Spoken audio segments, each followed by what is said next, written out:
someone who's following the developments in the region and the access to new Islamic political groups such as Ennahdha to power in Tunisia.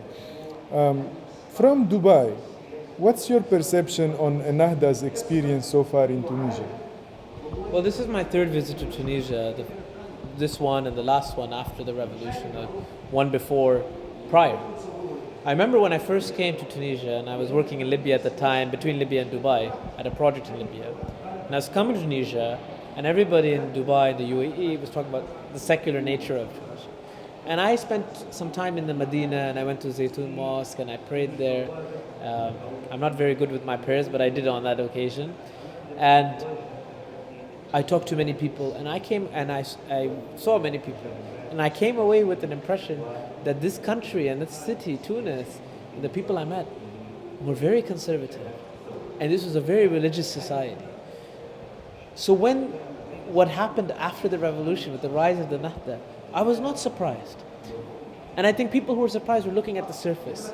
And when you look under the surface, we know that it responds to the force above the surface. And if you're suppressing something, and that suppression goes away, there's a real force that comes up very suddenly. And that's what we've seen, and I've seen that from my perspective, and that support has come to the Ennahdha. But of course, that initial thrust starts to dissipate.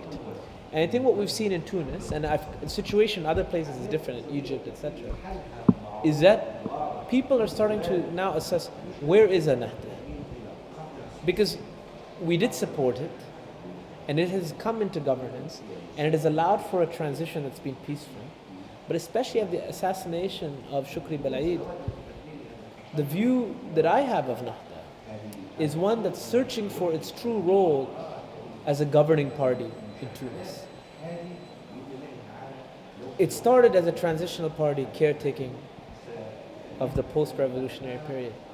But I think it is very troubled in understanding now what it means to govern, what it means to govern inclusively, and what it means to govern conclusively. And in the transitional period, they made a critical flaw in mistaking the mandate, in my opinion. The mandate for transition is a mandate for governance. And it may well be that Ennahdha wins the next election and has a mandate for governance. But that mandate hasn't started yet. We're in a transitional period. And the key question will be is, when they have that mandate for governance, will it be inclusive? Will it be conclusive in terms of delivering services and results? And that would be the question. It's one thing to talk about the Justice and Development Party, the AK Party in Turkey. They did incredible things, even though there are, of course, drawbacks to their approach and tensions today. But achieving those results is no easy matter. And the proof will be in the pudding. You can't just have rhetoric. But let me just say that if you're in the opposition, and let's say the opposition after the transitional period will be secular, predominantly secular and liberal parties, and the governing coalition will be Islamist in nature of some sort, the Ennahdha party being in the leadership. You can choose not to engage. You can say, I'm not going to be part of a coalition government. I'm going to be the official opposition in a parliamentary system and provide opposition. But if you choose to undermine the state, obstruct the state, meaning obstruct the system, well, that's a choice that I don't think can be positive for the country. And that's the difficulty I think people have in the development of this new politics. That yes, it will be the obligation of the Islamists, if they win the election, to deliver. And I think deliver quickly. And the jury will be out. Can they do that? Like I said, can they govern? Can they govern effectively? But at the same time, if they are governing ineffectively, the opposition will have to wait 4 years until the next election to elect a new government. And so the accommodation with the Islamists, and people have completely mistaken what's going on.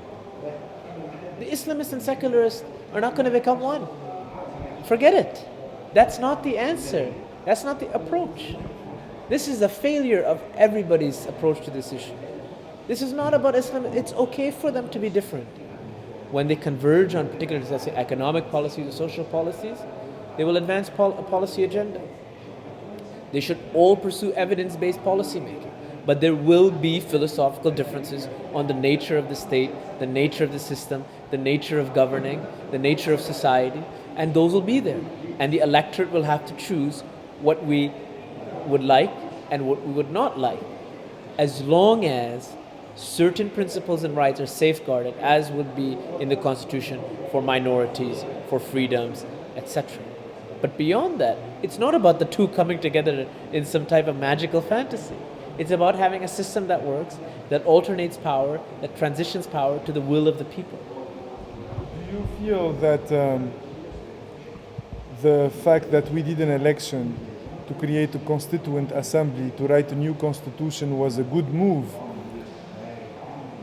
while we've seen people's uprising first for jobs and the economy, knowing that this process of writing a new constitution is slowing down the much needed reforms to bring in jobs and economic growth? For sure.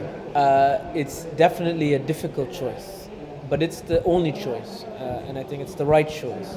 You must go to school before you work. You must get training before you get a job. That's the reality of it. And ultimately, if you don't, you may get some income in the near term, but you will really lose out in the long term. And you might even lose out in the near term as well, because you have no effective governance. You know, we know that the most dire economic threat is state failure. State failure is what can really undermine the entire economic system. And I think what we've seen in Tunisia is, while there's difficulties, that things haven't deteriorated. They've stabilized. Now, you haven't had the amelioration of the country and its conditions, which was really the impetus for the Tunisian spring. But you're laying the foundation for that. Now, what does that mean? You cannot take forever to lay this foundation.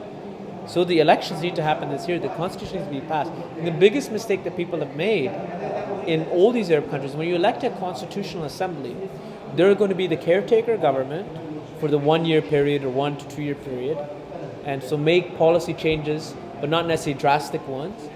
And they're going to appoint, I would say, a constitutional commission of elders. And I would do it in the way that you take these 100 people that get selected by this assembly and do what they do with the Pope. Lock them in a room, give them a transcriber, and 3 weeks later they come out with a consensus constitution that gets put to a referendum. And that's it. Putting all this into the public debate and having all these discussions, you have created a dynamic where each element gets politicized and there's no consensus. Things are being done in a majoritarian way. Whereas in the transitional period, you want the constitution to be founded by consensus. So we all respect the rules of the game going forward. When we do want to make these big policy changes, we do want to create economic policy. And you can't lose your eye off the ball. I mean, let's take, for example, travel to Egypt. Why is there only one flight a day? Why do Egyptians need to get visas? How can this be positive for tourism, for trade, for investments, for labor migration? This is a disaster. So that's a policy you can change. And I think somewhere along the lines, each of these countries need to appoint some type of effectiveness and competency commission. It simply goes through the country and says, this is ineffective and incompetent. Let's fix the system and the bureaucracy. Nobody will argue with that. That's not a drastic policy change. That just makes the country work better. And I think you can do that in the interim. That would be my response to kind of the dynamics. I think there's been a lot of lack of thinking about this current transition in Egypt, in Yemen. People are just going. Elections is just one dimension. It's a very misleading to think, oh, I had an election, now I'm democracy.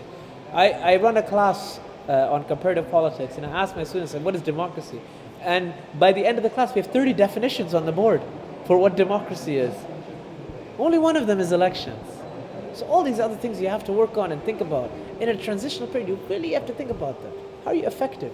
Okay, fine, I elected people in the Constitutional Assembly. So what? Are these people legal experts and constitutional experts?